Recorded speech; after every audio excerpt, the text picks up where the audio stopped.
in the matter of distribution of aid.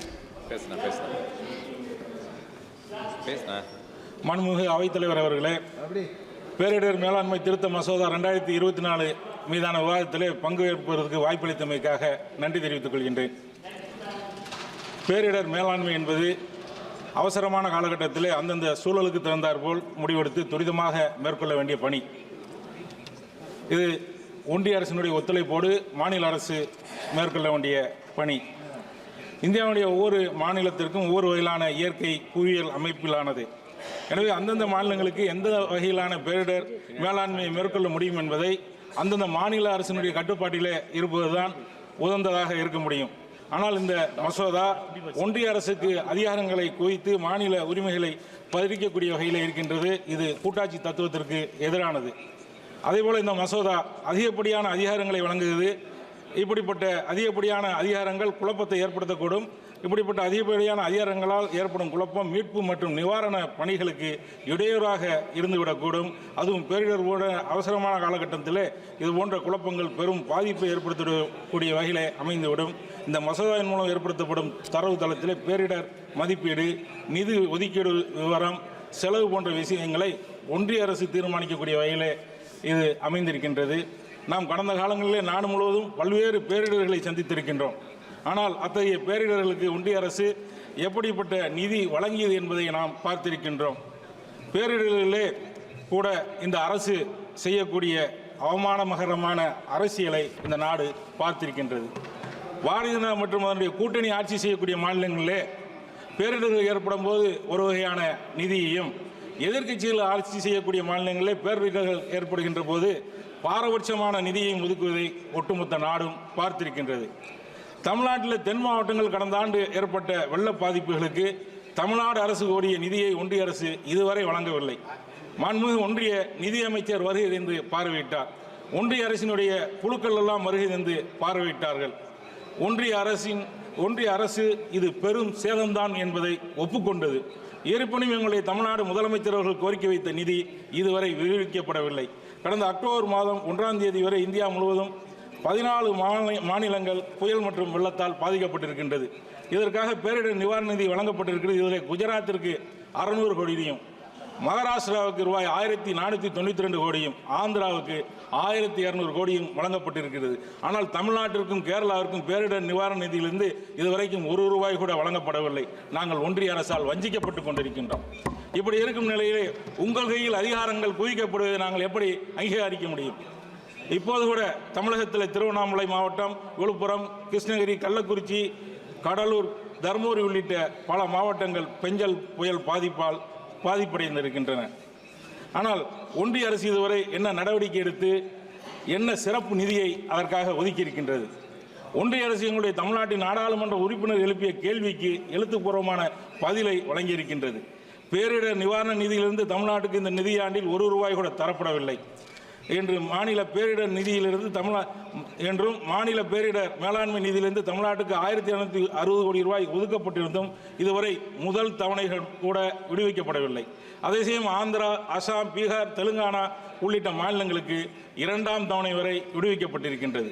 மழை வெள்ள பாதிப்பால் தமிழ்நாடு நவம்பர் 27ஆம் தேதி வரை 37 பேர் உயிரிழந்ததாகவும் 870 வீடுகள் சேதமடைந்ததாகவும் 5521 கால்நடைகள் உயர்ந்து விட்டதாக ஒன்றிய அரசினுடைய அறிக்கை மூலமே சொல்லப்படுகின்றது. மொத்தம் பல்லாயிரக்கணக்கான ஏக்கர் விளைநிலங்கள் பாதிக்கப்பட்டிருப்பதாக இந்த நாடாளுமன்றத்தில் ஒன்றிய அரசு ஒப்புக்கொண்டுள்ளது.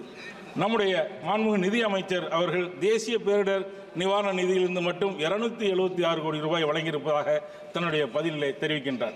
ஆனால் நாட்டிலே அதிகமாக பாரதிய ஜனதா கூட்டணி ஆளக்கூடிய மகாராஷ்டிரா மாநிலத்திற்கு ₹2984 கோடி பேரிடர் நிதியிலிருந்து வழங்கப்பட்டிருக்கின்றது. உத்தரப்பிரதேச மாநிலத்திற்கு ஒரே தவணையில் ₹1748 கோடி நிதி வழங்கப்பட்டிருக்கிறது. இப்படி பல்வேறு மாநிலங்களுக்கு ₹14,878 கோடி நிதியை வழங்கிய ஒன்றிய அரசு மாநில பேரிடர் நிதியிலிருந்து தமிழ்நாட்டுக்கு ₹1 கூட விடுவிக்கப்படாது எந்த வகையில் நியாயம் என்றுதான் நாங்கள் கேட்கின்றோம். மோசமான பேரிடர்களை விட மிக மிக மோசமானது பாரதிய ஜனதா அரசினுடைய பேரிடர் அரசியல். எங்களுடைய மாண்புமிகு தமிழ்நாடு முதலமைச்சர் அவர்கள் தொடர்ந்து பலமுறை பிரதமரை சந்தித்து கோரிக்கை வைத்து விட்டார். எங்களுடைய மாண்புமிகு நிதி அமைச்சர் உள்ளிட்ட தமிழ்நாட்டினுடைய அமைச்சர் பெருமக்கள் எல்லாம் ஒன்றிய அமைச்சர்களை சந்தித்து கோரிக்கை வைத்து விட்டார்கள். நாங்கள் பாராளுமன்றத்தினுடைய அனைத்து கட்சி குழுவினர் உள்துறை அமைச்சரை சந்தித்து நேரடியாக கோரிக்கை வைத்தோம். ஒரு தேதியை குறிப்பிட்டு இதற்காக நிதி விடுவிக்கப்படும் என்று சொல்லிவிட்டு அந்த வாக்குறுதியை காப்பாற்றவில்லை.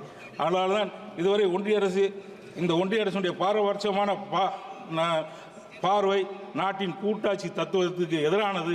நாடு முழுவதும் இருக்கக்கூடிய அனைத்து மாநிலங்களையும் ஒன்றிய அரசு ஒரே பார்வையில் 99 ஒரிசாவில் பேரழிவு ஏற்படுத்திய சூறாவளி பேரிடரின் போது இனி ஒருபோதும் இது போன்று நடக்காது என்று அரசு உறுதியளித்தது.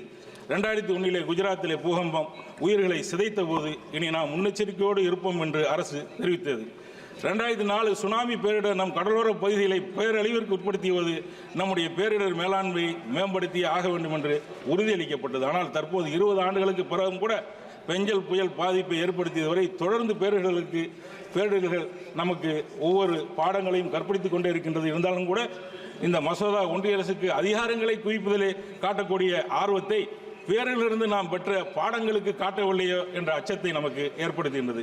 இந்த மசோதாவின் பிரிவு 46(1) தேசிய பேரிடர் காலங்களிலே NDRF மேற்கொள்ளும் முக்கியமான பணிகளை திசை திருப்பக்கூடிய வகையிலே அமைந்திருக்கின்றது. ஒரு எதிர்பாராத பேரிடர் மக்களை தாக்குகின்ற போது மக்களை காப்பதற்கு உடனடியாக முன்னெச்சரிக்கை நடவடிக்கை எடுப்பதற்கு பதிலாக நாம் இந்த மசோதா முன்மொழியும் நடைமுறைகளுக்கு காத்திருக்க வேண்டிய நிலைமைக்கு தள்ளப்படுவோம். ஒவ்வொரு பேரிடரும் போதும் உடனடி நடவடிக்கைகளுக்கு ஒன்றிய அரசினுடைய நடவடிக்கைகளுக்காக நாம் ஒப்புதலுக்காக காத்திருக்க முடியுமா? இந்த மசோதா NDRF நிதியை கட்டுப்படுத்த ஒன்றிய அரசுக்கு அதிகப்படியான அதிகாரங்களை வழங்குகிறது. இது பேரிடர் மேலாண்மை சிதைக்கக்கூடிய வகையிலே அமைந்துவிடும். இந்த மசோதா பிரிவு 41A நகர்ப்புற பேரிடர் மேலாண்மை நிதிகளை சுயமாக கையாளும் அதிகாரம் இல்லாமல் முன்மொழிகிறது.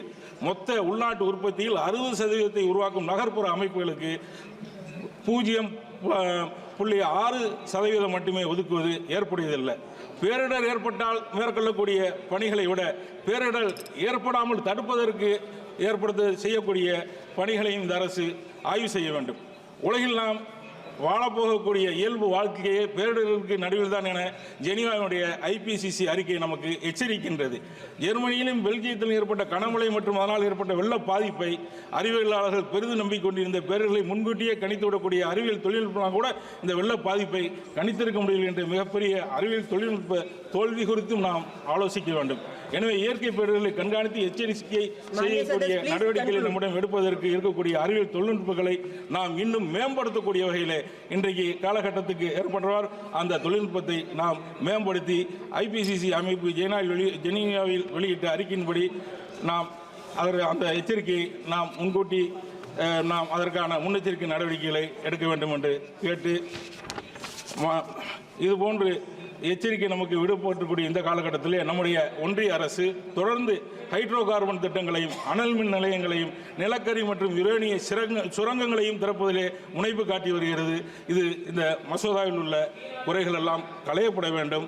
மாநில அரசுகளினுடைய அதிகாரங்களை பறிக்கக்கூடிய வகையிலே விதிகளை இயற்றக்கூடிய அதிகாரங்களை ஒன்றிய அரசின் கட்டுப்பாட்டுக்குள் கொண்டு வருவது மாற்றியமைக்கப்பட வேண்டும். பேரிடர் ஏற்படக்கூடிய நேரங்களிலே எல்லா GST உள்ளிட்ட அனைத்து வரிகளையும் வசூலிக்கக்கூடிய ஒன்றிய அரசு மாநிலங்களுக்கு அந்த நேரத்தில் மீட்பு பணிகளுக்கு தேவையான அந்த நிவாரணப் பணிகளுக்கு தேவையான நிதிகளை உடனடியாக விடுவிக்கக்கூடிய வகையில் இந்த மசோதா அமைய வேண்டும் என்று கேட்டுக்கொள்கிறேன். நன்றி.